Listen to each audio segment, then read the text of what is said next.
and let us all do we can to build a better future.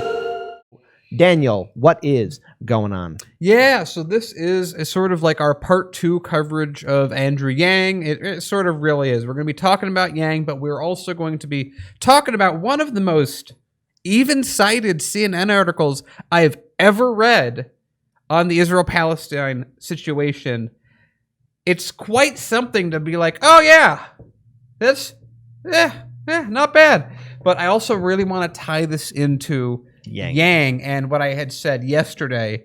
I predicted on yesterday's show, Yang would, by today's show, or around now, immediately be backpedaling what he did. I was like, maybe he'll try and go to somewhere and do something. It turns out that got canceled. They canceled on him. They're like, we don't want you here. You're an enemy of ours because you basically. I didn't know that. Yeah, it was funny. He was It gonna was get funny. groceries or something for a food bank for I think Palestinians, or I forget the exact group that it was, and they're just like, no, They're we like, don't want you. you get out of It's here. so funny watching, and we're gonna get in the story, but it's all tied together because it really is about sort of Yang, but it isn't.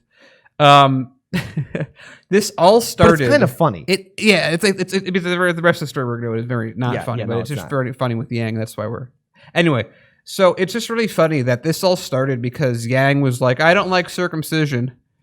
And then a bunch of the ultra-Orthodox were like, I really don't like that point of view. And then he everything Israel does is perfect and fantastic all the time. You can, it's fine. Kids are dead. It's a good job. You just self-defense. Anyway, so now we're going to get into the article because I want everyone to remember, according to Andrew Yang, everything I'm about to read is Gaza's fault, and Israel was just acting in self-defense.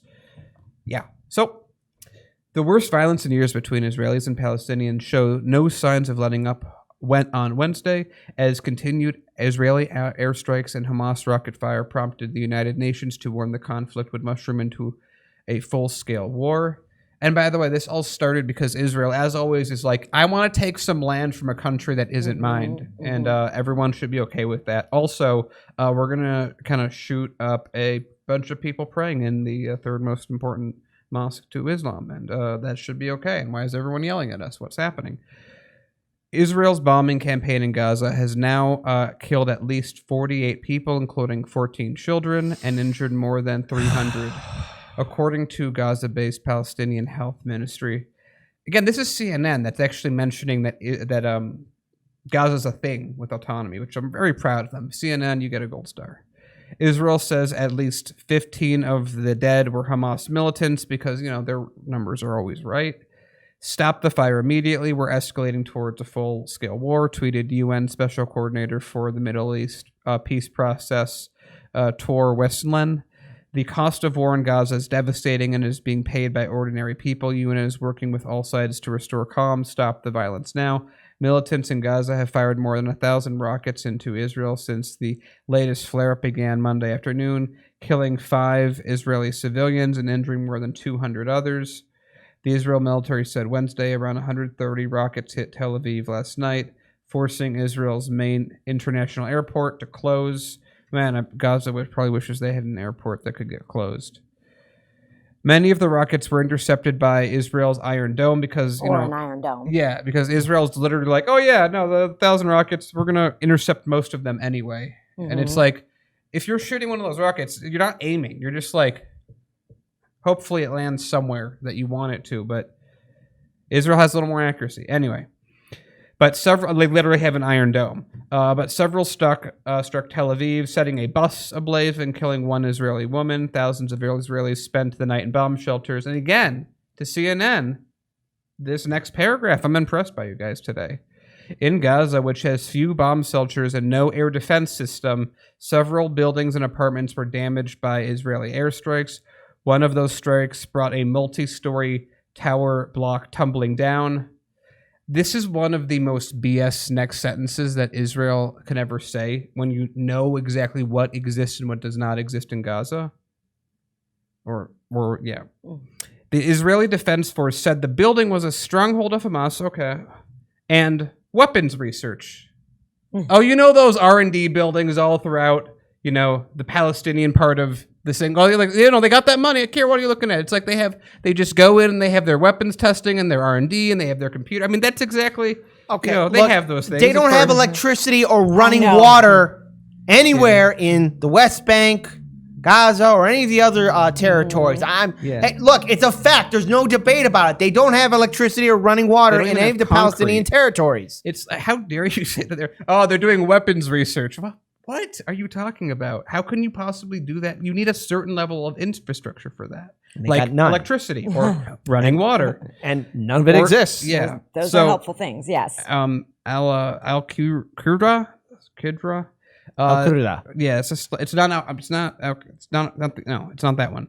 Said Israel had deliberately targeted civilian homes and crowded residential neighborhoods, adding that more than 43% of victims of the airstrikes were children and women. Seems like a pretty decent counter. Unless Israel's going to argue that those kids were researching weapons or in like college for researching weapons. The Israeli military said it does everything it can to minimize civilian casualties when the attacks are carried out, just like the U.S. with its drone strikes. Israel's military said Wednesday that it killed a number of key Hamas officials in what it described as its largest strike since 2014. Omar Shaban, founder and director of PAL Think for Strategic Studies, told CNN that Gazans felt trapped, besides being trapped. I am in Gaza now. I'm in my home. I cannot get out. Gaza is too small, he told CNN. You cannot escape from one place to another. On Wednesday, Israeli Defense Minister Benny Gantz, and I want to remind people that many of the people in the high-level Israeli government are all Americans born in America. Just something to throw in there. Netanyahu's from Philly. Yeah. There That's was a little currently fact. no end date for the military operation against Gaza. So Hamas leader Ismail Haniyeh said in a televised speech Tuesday night that the group is ready if Israel ramped up further. If Israel wants to escalate, we are ready for it. If it wants to stop, we are also ready.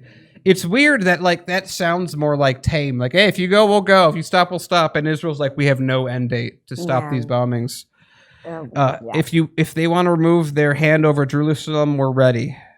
So, yeah, it's just I don't know. I feel weird reading a CNN article that I'm like, a decent job covering this, but yeah, it's like, well, who are the people? Okay, well, what did Israel do to start this? Right, they took land that wasn't theirs, and they basically shot up like the third most meaningful mosque on the planet, and then cheered it that it was burning.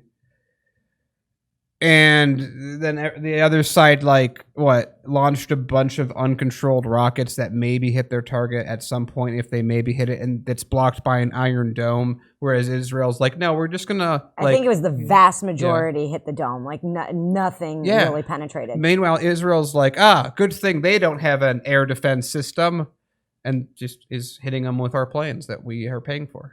Yeah, you mentioned that Israel's ready to go, no end in sight. And I think that we have to remember as Americans that we have culpability in that because Andrew Yang disagrees with you unless it turns out politically that he should agree with you, then he will. Mm-hmm. So look, I think here's the thing. Everyone that's watching, we got 225 people watching us on YouTube. We got an audience watching us on Odyssey and Rockfin. So here's what I want to say to our entire joint audience on YouTube, Odyssey and Rockfin. Just look at Andrew Yang's interview with Kyle Kalinske and Crystal Ball, and you'll get that answer about where he stands on the issue. And Andrew Yang, look, you ran for the office of presidency. You're running for the office of mayor of the city of New York City.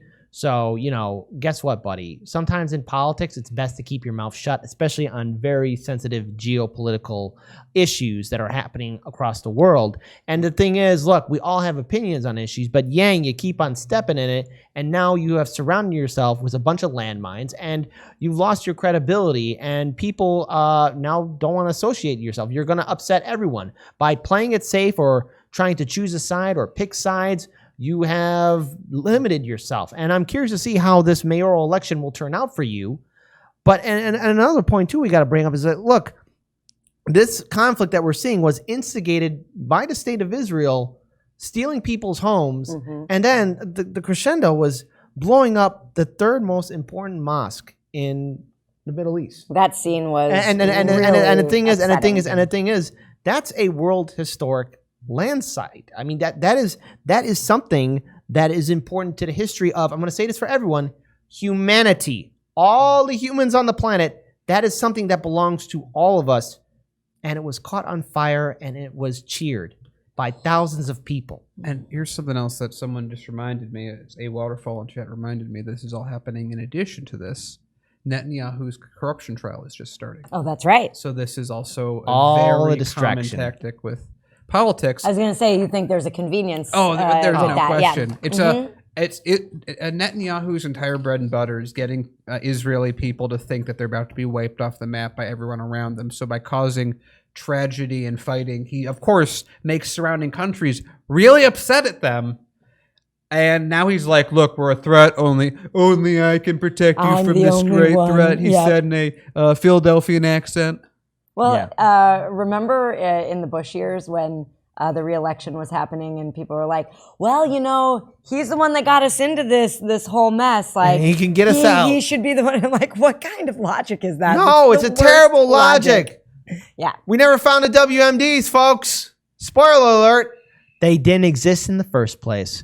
And I think with that being said, again, the conflict is still ongoing and we don't know when this thing's going to end, but it's madness and it shouldn't be happening at all. Mm-hmm. And I'm glad to see that there are a lot of protests standing in solidarity with the people of Palestine. The only way we're going to get to a better future is if the global community right now says stop. Or if the United States just says you're cut off. Yeah, you're cut off. Like, Wait. Well, there's one more thing too that we have to bring up. Oh yeah, that's There definitely gonna happen. there Okay. was an apartheid in South Africa. What led to its demise? When the world said no more of that government, and it was gone. Same thing can happen again. It's just up to the people to fight for that better future. It's not the politicians. It's you that's watching.